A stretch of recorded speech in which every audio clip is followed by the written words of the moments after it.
Dalam pemikiran Jacques Lacan, kita akan membicarakan mengenai the mirror stage atau tahap cermin. Ini adalah berbicara mengenai tahap fase kedua, yaitu di fase imajiner. Lacan meminjam istilah tahap cermin atau state du miroir berbekal dari tulisan Henry Walton pada tahun 1931. Memang Lacan diinspirasikan oleh tulisan Cojepe yang mengatakan bahwa untuk menjadi up to date pada tahun 30-an kita harus maju dari filsafat Descartes yang dibangun atas saya berpikir, cogito, ke Freud, serta filsafat Hegel yang berdasarkan pada saya berhasrat atau I desire. Desire di sini adalah Begierde-nya Hegel, bukan Wunsch-nya Freud. Begierde adalah hasrat melalui mana hubungan kesadaran dengan diri diungkapkan. Masalahnya adalah mengakui yang lain, the other, atau kelainan atau otherness. Sejauh kesadaran menemukan dirinya dalam gerakan ini, yang lain adalah objek hasrat yang diinginkan oleh kesadaran dalam hubungan cermin negatif yang membuatnya mengenali dirinya di dalamnya. Hasrat atau desire dalam arti Freudian adalah lebih dari sekedar sebuah kecenderungan, aspirasi pemenuhan kehendak tak sadar. Karenanya menurut Joseph, dalam transisi dari filsafat saya berpikir ke filsafat saya berhasrat, terdapat sebuah pemisahan antara akunya pikiran atau hasrat, dan aku ego dilihat sebagai sumber kesalahan dan tempat representasi semata. Ada dua pendekatan psikologi ego. Pertama, melihat ego sebagai hasil sebuah diferensiasi bertahap dari id, bertindak sebagai representasi realitas dan dipenuhi oleh dorongan atau drive. Ini adalah psikologi ego. Kedua, berbalik pada sebuah ide akan ego yang otonom serta mempelajari asal-usul sehubungan dengan identifikasi diri. Dengan kata lain, jika kita memilih yang pertama seperti yang dikembangkan oleh psikoanalisis di Amerika Serikat, kita akan mencoba menghapuskan ego dari id dan membuatnya menjadi instrumen adaptasi individual terhadap realitas eksternal.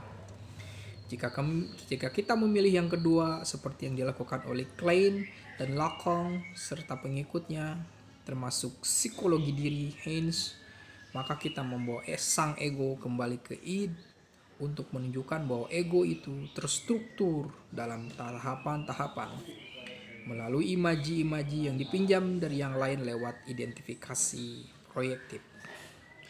Agar dapat memahami perkembangan ini, kita harus mendefinisikan ide narsisme dalam arti yang dipakai Freud. Walaupun posisi Freud sendiri berubah beberapa kali setelah penerbitan artikel On Introducing Narcissism, ada distingsi yang jelas antara narsisisme primer dan sekunder. Narsisisme primer adalah sebuah kondisi pertama sebelum pembentukan ego, dan karenanya autoerotis, melalui mana sang bayi melihat dirinya sendiri sebagai objek dari cinta yang eksklusif, sebuah kondisi yang mendahului kemampuannya untuk berbalik ke objek-objek eksternal.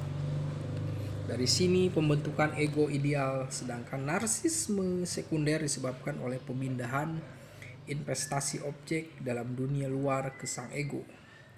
Kedua narsisme ini nampaknya menjadi sebuah pertahanan terhadap dorongan-dorongan yang agresif. Pada tahun 1931, Henry Wallen menggunakan istilah tes cermin untuk sebuah eksperimen di mana seorang anak diletakkan di depan sebuah cermin secara bertahap akan dapat membedakan antara tubuhnya sendiri dan imaji pantulannya. Menurut Wallen, tes cermin menunjukkan sebuah transisi dari fase cermin ke fase imajiner. Kemudian dari fase imajiner ke simbolik. Lacan merevisi istilah épreuve du mirror menjadi state du mirror, mirror stage, yang menggabungkan kedua konsep yakni posisi dan fase. Lacan menghilangkan rujukan Wallon pada dialektik natural. Dalam konteks pemikiran Lacan, ide tentang tahap cermin tidak ada lagi hubungan apapun dengan tahap atau fasenya. Freud juga tidak ada dengan cermin yang nyata. Tahap menjadi sebuah proses kerja psikis atau ontologis melalui mana seorang manusia dibentuk lewat identifikasi dengan sesama manusia. Menurut Lacan, pentingnya tahap cermin ini harus dihubungkan dengan kelahiran prematur manusia yang dibuktikan secara objektif oleh ketidakutuhan anatomis sang bayi dan koordinasi fisikal yang tidak sempurna pada bulan-bulan awal kehidupan. Kemudian Lacan menolak desain psikologis Wallon dan menjelaskan proses ini dipandang dari segi ketidaksadaran, the consciousness, bukan dari sudut kesadaran consciousness, unconscious.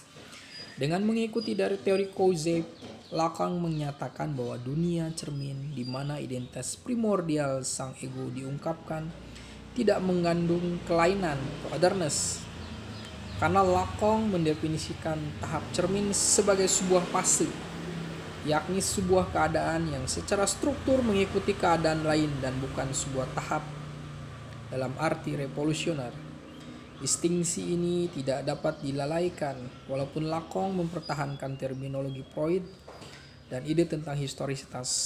Tahap cermin yang terjadi antara usia 6-18 bulan merupakan masa ketika sang bayi mengantisipasi penguasaan kesatuan tubuhnya melalui identifikasi dan image temannya dan dengan melihat image-nya sendiri di dalam cermin.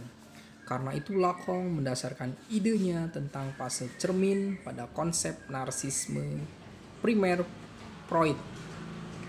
Struktur ego yang narsistik dibangun lewat imaji kembaran sebagai unsur inti.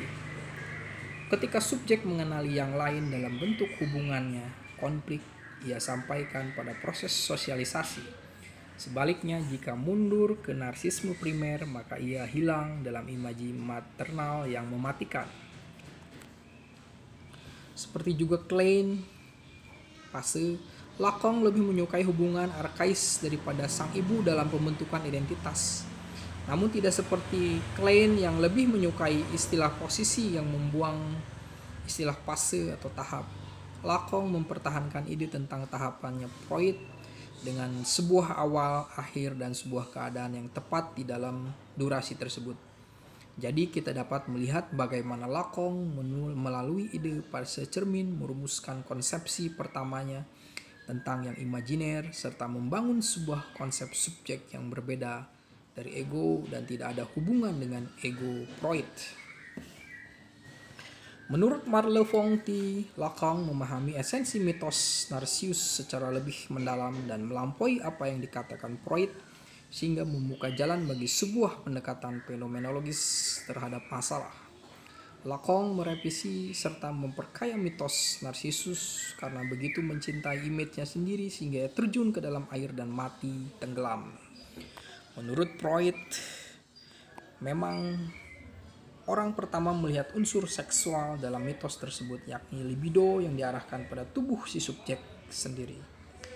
Namun Lacan menggunakan legenda tersebut secara lebih penuh serta menyatukan komponen-komponen lainnya. Pertanyaan tentang subjek menjadi sentral dalam versi kedua ceramah tentang tahap cermin yang disampaikan di Zurich pada Kongres ke-16 Asosiasi Psikoanalisis Internasional. Judul ceramah Lacan mencerminkan perhatian barunya. Tahap cermin sebagai pembentukan fungsi aku seperti yang diungkap dalam pengalaman psikoanalisis. Lacan mendukung revisi pengetahuan psikiatri berdasarkan model ketidaksadaran Freud.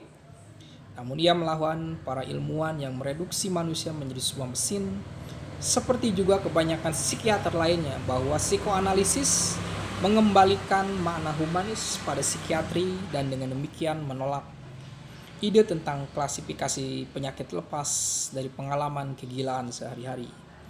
Dalam konteks inilah Lacan mendukung perlunya kembali ke Descartes bukan pada filsafat cogito, tetapi pada suatu filsafat yang mampu memahami penyebab kegilaan.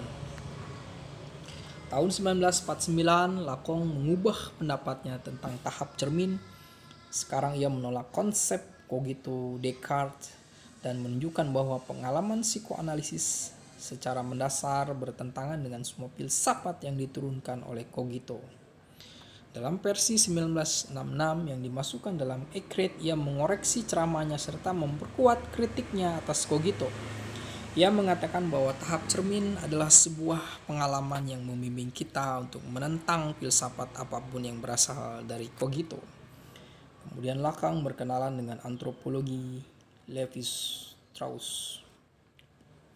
Kita ulangi lagi, ia mengatakan bahwa tahap cermin adalah sebuah pengalaman yang membimbing kita untuk menentang filsafat apapun yang berasal dari cogito.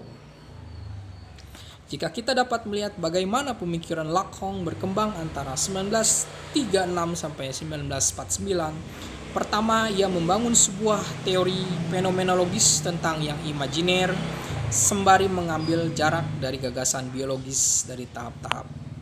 Kemudian ia tertarik pada rasionalitas Descartes untuk menunjukkan bahwa kegilaan memiliki logikanya sendiri serta tidak dapat lepas dari cogito. Terakhir, ia menciptakan sebuah teori tentang subjek yang bukan hanya menolak cogito Descartes, namun juga tradisi psikologi ego yang diturunkan dari cogito. Lacan mengundang kita untuk ambil bagian dalam sebuah visi tragis umat manusia, visi yang berasal dari estetika zaman Barok, estetika Adorno, dan pandangan Horkheimer tentang Auschwitz, serta konsepsi waktu yang dipengaruhi oleh Heidegger. Lacan mengubah psikoanalisis menjadi sebuah aliran untuk mendengarkan kesengsaraan jiwa dan kegelisahan peradaban. Terima kasih.